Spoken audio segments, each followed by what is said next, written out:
So I was just reviewing, beginning to review the recruitment process, and I think that it's helpful to provide some background.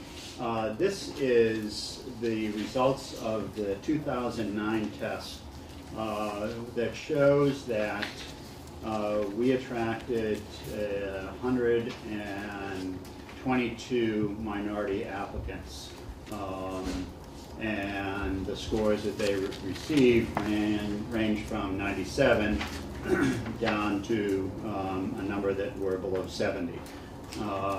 So when we completed that process, obviously we saw the need to improve our recruitment effort, and we did some extraordinary recruitment this last time around. And in the 2013 test,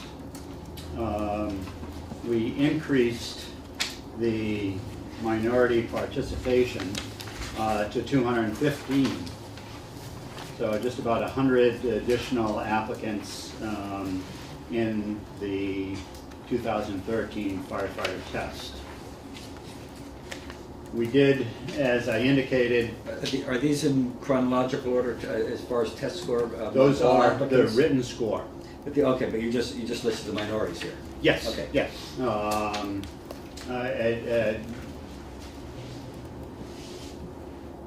There were in the 2013 test 1,000 applicants. So 750, roughly 750, were white males, and 250 or 225 were minority, or minority including all minorities and female candidates. Could we get another list with showing all candidates? Yes. Because it'd be helpful to see where the minority applicants finished in reference to the non-minority.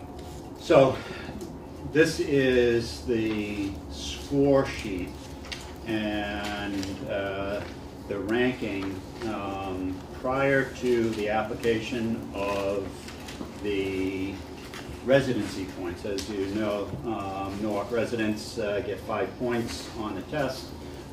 So in this document, they weren't re-ranked, but those that did get minority points would have all moved to the top of the list. So you see that Corey Gilchrist, Constantine Miriolatis, Nick LaPica, Anthony Papakota, and Keith Zavuto, all with, and Scott Carroll, all with the 5 points, moved to the top of the list. Michael Easter, who did not get residency points because he's not a Newark resident, is currently on our list and is in 3rd position. So if we do additional hiring, he would be one of the 3 if we have 3 vacancies prior to the establishment of the next list.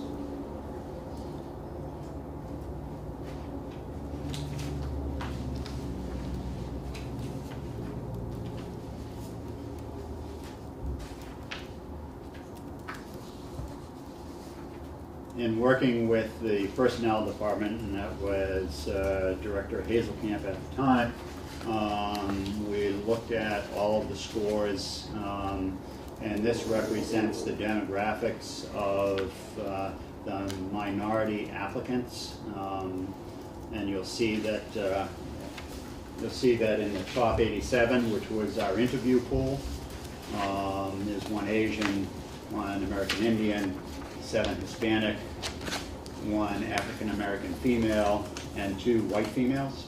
The African American female did not present for the oral, and we're not sure of the rationale why she didn't. She was scored towards the bottom of that list, but she didn't present and was not interviewed. And the reason why this is all important, and let me just share the last document. We did a significant review of all of the applicants and their demographics. So you'll see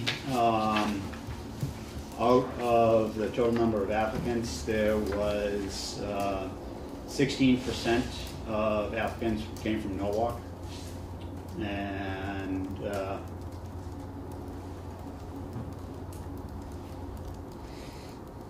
you can see the demographic breakdown of those applicants. And the reason why all of this information is important is because as we go into the next test, we certainly want to share this with the consultant to help us best craft the testing process to overcome what are the known challenges that we have in the applicant pool. And you know, we work very hard to provide test prep programs. We had roughly, I think it's 250 people came and took those test prep classes. And we have the demographics of those that applied for, that took the test prep classes. The end result is we did not have significant numbers of minorities in the interview pool. And we have analyzed them, you know, a number of different ways.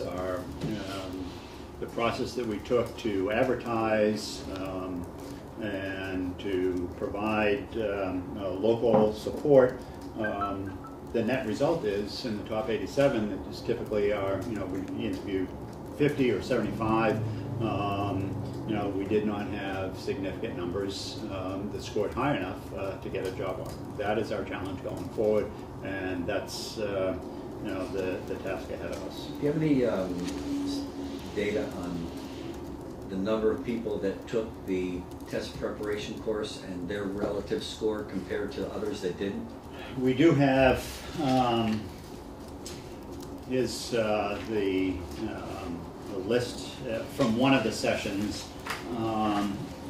of the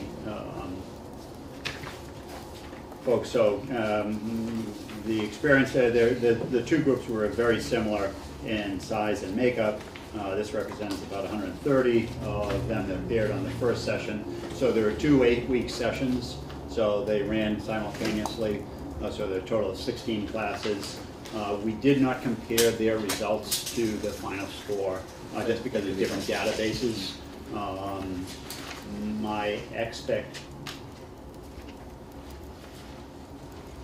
Let me take a look at that, yeah. And I think that it's a fairly simple process to see who ended up in the top bracket, and we will report that back to you. Yeah, it could be helpful to look at that as well. I don't know if Mr. Hipson has any comment on the process. We've had some extensive discussions about this going forward. Yeah, not right now. Okay. So that is kind of a summary of our experience. Our experience certainly dictates the challenges that we have, and they're not unlike other municipalities. Our experience is not, I wouldn't say is unusual. That New Haven has gone to some extraordinary means to change the process, and I think that we need to ensure that you know, we are looking at every option available to us to increase diversity in the department, and that is how we'll proceed.